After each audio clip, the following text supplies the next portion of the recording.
1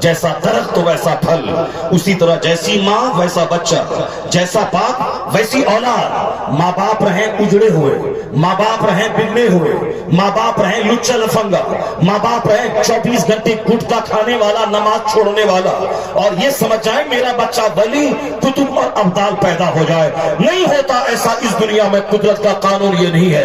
قدرت کا قانون ہے جیسا درخت ویسا پھل، جیسی زمین ویسی فصل، جیسے ماں باپ ویسی اولاد۔ قدرت کا قانون ہے جب باپ ہو علی جو دن بھر جہاد کرے، جو دشمنوں کی تلوار کی نوک جس کو سلام کرنے کے لیے جھکی رہتی ہو، بہرے تسلیم علی میدان میں سر جھکے رہتے ہیں تلواروں کے۔ وہ مولا علی جو دن بھر اسلام پھیلانے کے لیے تلوار لے کے میدان میں رہے اور رات بھر ایک ہی سجدے میں صبح کر دیں، اور حالت نماز میں لوگ تیر کھینچ لیں، پھر بھی درد ہو مگر احساس نہ ہو، اس قدر دنیا سے کٹ کے اللہ کی عبادت کریں، اور پھر کئی دن کا فاقہ ہے، 40 دن کی تلوار ہاتھ میں اٹھا رہے اور نمک روٹی کھا رہے ہیں، اور اس طرح سے دنیا سج دھج کے آتی ہے، پھر بھی آپ نے اس کو طلاق دے دیا کہ میں نے تجھ کو قبول نہیں کیا۔ دنیا سج دھج کے آئی تھی مجھے قبول کر لیجئے، مگر مولا علی نے کہا تھا کہ نہیں نہیں، میں نے تجھ کو طلاق دیا، میں نے تجھ کو طلاق دیا۔ نمک روٹی پہ گزر بسر کیا۔ نانے شعیر پر ہے مدار قوت حیدری، نانے حیدری طاقت کا مدار اس جو کی روٹی پر ہے۔ مولا علی چھوٹی روٹی کھاتے تھے، مگر ایک نماز کبھی نہ چھوٹتی تھی، نہ گھر میں نہ میدان جنگ میں۔ مولا علی رات بھر عبادت میں رہتے تھے، اسے نیند کی پرواہ نہیں ہوتی تھی۔ جب باپ ہو علی جیسا اور ماں ہو وہ فاطمہ جو کونین کے مالک و مختار کی شہزادی ہے، جس کے لیے جنت کی حوریں لباس لے کے آ سکتی تھی، مگر وہی موٹا چھوٹا کپڑا پہننا، وہی رات بھر سجدہ اور دن بھر فاقہ اور روزے سے رہنا، اور اگر کبھی روزہ رکھے اور افطار کے لیے یہودی کے ہاتھ سے قرض لے آئے، سامنے آواز دے کوئی مسکین اور یتیم اور کوئی قیدی، تو تینوں دن لگاتار پانی سے افطار کر کے پوری روٹیاں یتیم مسکین اور قیدی کو دے دیے جائے۔ جب صابرہ زاہدہ عابدہ فاقہ کرنے والی فاطمہ جیسی ماں ہو اور باپ علی جیسے ہو صابر شاکر اور مجاہد، تب قدرت کے قانون کے مطابق ان کا بچہ شبیر اور شبر پیدا ہوتا ہے، حسن اور حسین پیدا ہوتا ہے۔ ایسا نہیں ہوتا ہے کہ میں 24 گھنٹے گٹکا کھاؤں، ایسا نہیں ہوتا ہے کہ میں 24 گھنٹے میں پاک نماز پنجگانہ چھوڑوں، ایسا نہیں ہوتا ہے کہ میں ایک لکھیرے کی زندگی گزاروں اور میرا بیٹا قطب ہو جائے، میرا بیٹا ابدال پیدا ہو جائے، میرا بیٹا ولی پیدا ہو جائے۔ نہیں ہوگا، ایسا نہیں ہوتا اس دنیا میں۔ اس دنیا میں اگر زمین سڑی ہوئی ہو تو فصل سڑی ہوئی پیدا ہوتی ہے، درخت آم کا ہو تو آم ہی نکلتا ہے، سیب اور انار اور ناشپاتی کا پھل وہاں سے نہیں نکلتا ہے۔ لوگ اس پوائنٹ پہ غور نہیں کرتے، وہ سارا کام تعویذ سے نکالنا چاہتے ہیں۔ یہی وجہ ہے کہ آج تعویذ فیل ہو چکی ہے۔ چھوٹا موٹا کام تو تعویذ سے نکل جاتا ہے، بڑا کام تعویذ سے نہیں ہوتا ہے۔ قدرت کے قانون تعویذ سے نہیں بدلتا ہے۔ کوئی لڑکا پیدا ہوا ہو تعویذ ڈال دے وہ لڑکی ہو جائے، ایسا نہیں ہوتا ہے۔ کوئی کالا پیدا ہوا ہو تعویذ 1 کروڑ باندھ دے سر سے پاؤں تک اب گورا ہو جائے، ایسا نہیں ہوتا ہے۔ کوئی اندھا پیدا ہو تعویذ ڈال دے وہ اخیارہ نہیں ہوتا ہے۔ وہ اللہ کے نبی ہیں جو کبھی کبھار عادت کے خلاف کام کرتے ہیں، وہ معجزہ ہوتا ہے۔ پانی کے اوپر میں نہیں چلا جاتا، آدمی زمین پہ چلتا ہے۔ اگر کوئی نبی پانی پر چلے تو وہ معجزہ ہے، اور معجزہ کہتے ہی اسے ہیں جو عادت کے خلاف کام ہو، اینٹی نیچرل کام ہو، خرق عادت کے طور پر کام ہو۔ اسی طرح سے ایک گائے ہے جو بچے والی نہیں ہے، اس کے خشک تھن میں ہاتھ دے کے دودھ نکالا جائے، یہ نیچرل سسٹم یہ نہیں ہے۔ نیچرل سسٹم ہے کہ جب گائے بچہ دیتی ہے تب اس کے تھن میں دودھ آتا ہے۔ جس طرح سے میں ماں کے پیٹ میں جب تک رہتا ہوں ماں کا خون پیتا ہوں، زندہ رہتا ہوں، اور جیسے ہی میرے ماں کے پیٹ سے باہر نکلنے کا وقت ہوتا ہے، میں پیٹ کے اندر ہوں تو ماں کی چھاتی خشک رہتی، اور جیسے ہی ماں کے پیٹ سے باہر نکلا وہ خشک چھاتی دودھ کی نہر میں تبدیل ہو جاتی ہے۔ اس لیے کہ اب وہ پیدا ہونے والے بچے کو ابھی روٹی، کھجور اور چاول وہ نہیں پچا پائے گا۔ ماں کا دودھ جو اس کے لیے بہترین میڈیسین ہے، بہترین فوڈ ہے، بہترین مشروب ڈرنک ہے، اس سے بہتر کوئی غذا نہیں، کوئی